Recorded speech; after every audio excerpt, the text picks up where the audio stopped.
We are generally afraid to become that which we can glimpse in our perfect moments. Under the most perfect conditions, under conditions of greatest courage, we enjoy and even thrill in the godlike possibilities we see in ourselves at such peak moments, and yet simultaneously shiver with weakness, awe and fear before the same possibilities.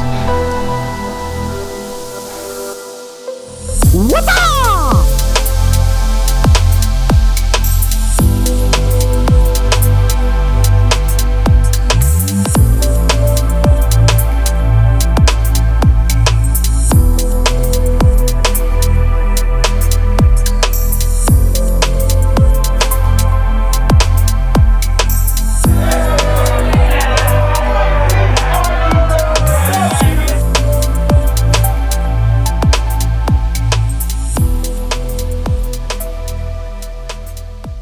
You bet.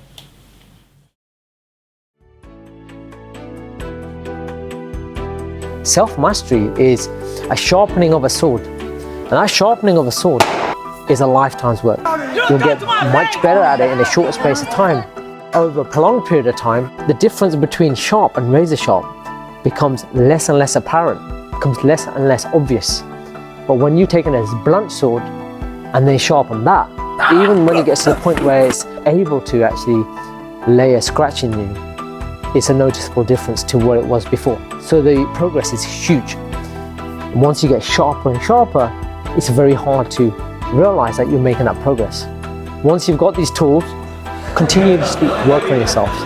This is the whole point. You're empowered with the tools. You don't need me once you know how to work with yourself.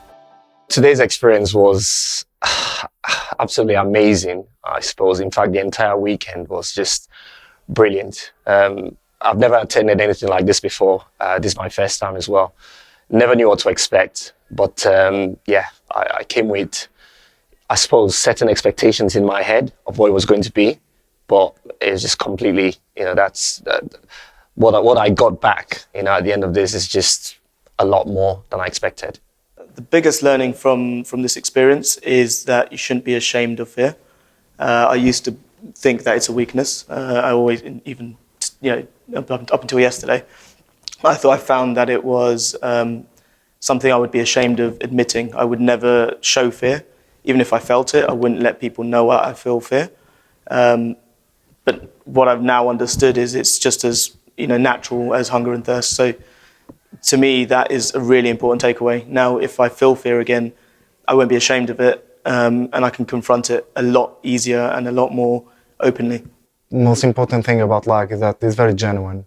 So what you see is what you get. It's very transparent, and I think that his heart is in the right place, and you don't find that many people like that. And luck is certainly one of them. I'll probably be a better person around my family and friends, so that will probably help them out a lot. I hope to change in a way that people can actually learn from it themselves as well.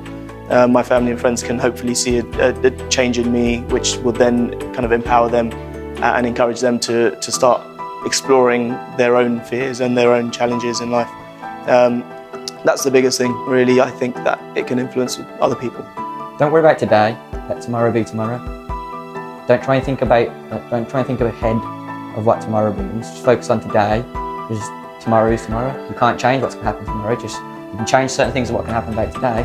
Tomorrow will happen. You don't know what tomorrow brings. Waatah!